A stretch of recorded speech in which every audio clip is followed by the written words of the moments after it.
ഞാനിപ്പോൾ തിരക്കില്ലാതെ നന്നായിട്ട് പഠിക്കുന്ന ഒരു വിദ്യാർത്ഥിയായിരുന്നു.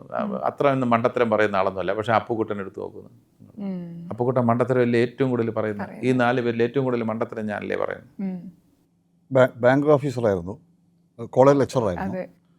അങ്ങനെ ഒരുപാട് എക്സ്പീരിയൻസ് ഉള്ള പല ഭാഷകൾ ഇന്ത്യയിൽ അറിയാം. അത് വെറുതെ പറയുന്നില്ല, അതെല്ലാം അറിയാം. ഹിന്ദിയൊക്കെ നല്ല ഫ്ലുവൻ്റാണ്, ഹിന്ദിയൊക്കെ അസലായിട്ട് പറയും. അതൊക്കെ വെച്ച് അപ്പം അത് ജീവിതമായിട്ട് ഒരു ബന്ധമില്ലാത്ത ക്യാരക്ടറാണ്. പക്ഷേ ഈ കഥാപാത്രം എനിക്ക് ഇഷ്ടപ്പെട്ട കഥാപാത്രമാണ്. കാരണം അബ്ബാസ് എന്ന് പറയുന്ന പഞ്ചായത്ത് പ്രസിഡന്റ്, ഇയാൾ കൂടുതലും നാട്ടുകാർക്ക് വേണ്ടി ആത്മാർത്ഥമായിട്ട് ഇറങ്ങുന്ന ആളാണ്. ആത്മാർത്ഥമായിട്ട് ഒരു ജനപ്രതിനിധി എങ്ങനെ ആയിരിക്കണം എന്നുള്ളതിനൊരു എക്സാമ്പിളാണ്. പക്ഷേ ഇവിടെയും ഇയാൾക്ക് മൈനസ് ഉണ്ട്. ഈ നാട്ടുകാർക്ക് കൊടുക്കുന്ന പ്രാധാന്യം ചുരുങ്ങിയ സീനുകളിലൂടെ വ്യക്തമാക്കുന്ന ഒരു കാര്യമുണ്ട്. ഇയാൾ സ്വന്തം വീട്ടിൽ അത്രയും താല്പര്യം കാണിക്കുന്നില്ല. അത് ഒരിക്കലും പാടില്ല. വീടും നന്നാവണം, നാടും നന്നാവണം എന്ന് ചിന്തിക്കണം ഒരു രാഷ്ട്രീയ പ്രവർത്തനം. അല്ലെ, രാഷ്ട്രീയ പ്രവർത്തനൻ്റെ ക്വാളിറ്റി ആയിട്ട് സ്വന്തം വീട്ടുകാര്യം പോലും നോക്കാതെ നാടിന് വേണ്ടി, അത് ശരിയായിട്ടുള്ള ഒരു കാര്യം. ശരിയാണ്. അങ്ങനെ ഒരു ക്യാരക്ടറാണ് എൻ്റെത്. എനിക്ക് അധികം തമാശ ആസ്വദിക്കുന്ന ആളൊന്നുമല്ല. അല്ല, ഒരു സിറ്റുവേഷനിൽ അശോകനോട് പറയുന്നുണ്ട്, കയറി വണ്ടിയിൽ ചൂടായി പറയുന്നുണ്ട്. കുറെ നേരം ഈ ഇത് കണ്ടിട്ടേ സഹിക്കാൻ ഒരു എക്സാമ്പിൾ പറയുകയാണെന്നുണ്ടെങ്കിൽ, ഇതിനകത്ത് പഞ്ചായത്ത് പ്രസിഡന്റ് ആണെങ്കിലും ഈ യാത്രയിൽ ഞാൻ ഒരു സ്കൂളിലെ ഹെഡ് മാസ്റ്റർ ആവാനായിരുന്നു എൻ്റെ നിയോഗം. ഒരു ഹെഡ് മാസ്റ്റർ ഒരു എക്സ്കർഷൻ അല്ല, ഒരു സ്റ്റഡി ടൂർ. എക്സ്കർഷൻ എന്ന് പറഞ്ഞാൽ രസിക്കാൻ വേണ്ടി മാത്രം പോവല്ലേ.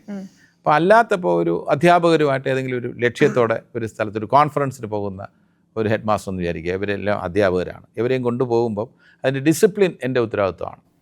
അപ്പോൾ അതിനനുസരിച്ചുള്ള ചില സംഭവങ്ങൾ, എന്നാൽ വളരെ മെച്യൂർ ക്യാരക്ടറാണ്. എന്നാൽ ഭയങ്കര ഒരു റോൾ മോഡലൊന്നും അല്ല. ഇവരുടെ കൂടെ ചില സാഹചര്യത്തിൽ മദ്യപിക്കുന്നുണ്ട് ഞാൻ. അപ്പോൾ ഭയങ്കര ആദർശത്തിൻ്റെ ഒരു പ്രതീകം അങ്ങനെയൊന്നും പറയാൻ പറ്റില്ല. പച്ചയായ മനുഷ്യൻ തന്നെയാണ് ഇത്. എനിക്കിഷ്ടപ്പെട്ട ക്യാരക്ടറാണ്. നിങ്ങൾ ആർട്ടിസ്റ്റ് ഇപ്പോൾ എന്ത് കാര്യം ചെയ്താലും ആളുകൾ അത് ഭയങ്കരമായിട്ട് ഒബ്സർവ് ചെയ്യാറുണ്ട്. ചിലപ്പോൾ പലർക്കും ഒരു ഫാൻ ബോയ് ഫാൻ ഗേളിനപ്പുറം നിങ്ങൾ എല്ലാ കാര്യങ്ങളും ഒരു പോസ്റ്റ് ഇട്ടാൽ പോലും അത് ഇൻഫ്ലുവൻസ് ചെയ്യാറുണ്ട്. ഒരു ആർട്ടിസ്റ്റ് എന്ന നിലയിൽ നിങ്ങളത് ശ്രദ്ധിക്കാറുണ്ടോ? ഇപ്പം എന്തെങ്കിലും ഒരു പോസ്റ്റ് ഇടുമ്പോഴോ ഒരു കാര്യം സംസാരിക്കുമ്പോഴോ ആളുകൾ അത് ഏറ്റെടുക്കും? അങ്ങനെ പോസ്റ്റിന്റെ ആൾക്കാരെ അല്ല, ഞാനിപ്പോൾ നമ്മുടെ പോസ്റ്റിൻ്റെ അല്ലെങ്കിൽ നമ്മുടെ ഇതേപോലുള്ള ഇൻ്റർവ്യൂവിൽ വരുന്ന കാര്യങ്ങൾ പിന്നീട് അത് വരുമല്ലോ, അപ്പോൾ സോഷ്യൽ മീഡിയയിൽ വരുമല്ലോ. അപ്പോൾ അതിൻ്റെ താഴെയുള്ള കമൻസ് എല്ലാം ഞാൻ വായിച്ചു നോക്കാറുണ്ട്. വായിച്ച് നോക്കുമ്പോൾ എനിക്ക് ടെൻഷൻ തോന്നുന്ന കാര്യം, എത്ര നല്ല മനുഷ്യൻ എന്നൊക്കെ ഉള്ള ഒരു കമൻസ് വരുമ്പോൾ എനിക്ക് ടെൻഷനാണ്. ഇവരെന്നെ അത്രയും നന്മയുടെ ആളായിട്ട് കണക്കാക്കുമ്പം ആ ഉത്തരവാദിത്വം എനിക്ക് കൂടുകയാണ്. ഈ നന്മയൊക്കെ എനിക്ക് എത്ര നാൾ മെയിൻറ്റെയിൻ ചെയ്യാൻ പറ്റും?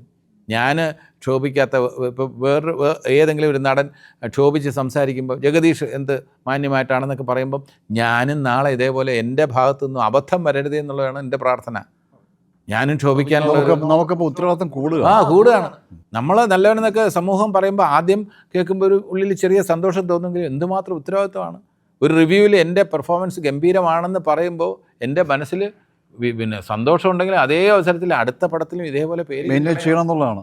അപ്പോൾ അങ്ങനെ കലാകാരൻ്റെ ജീവിതം എന്നുള്ളത് നമുക്ക് ആ സ്മൂത്ത് സെയിലിംഗ്. ഈ സോഷ്യൽ മീഡിയ വന്നതിന് ശേഷം എല്ലാവരും മര്യാദക്കാരായിട്ടുണ്ട് ഇപ്പോൾ. അതാണ് ഒരു പരമാർത്ഥം.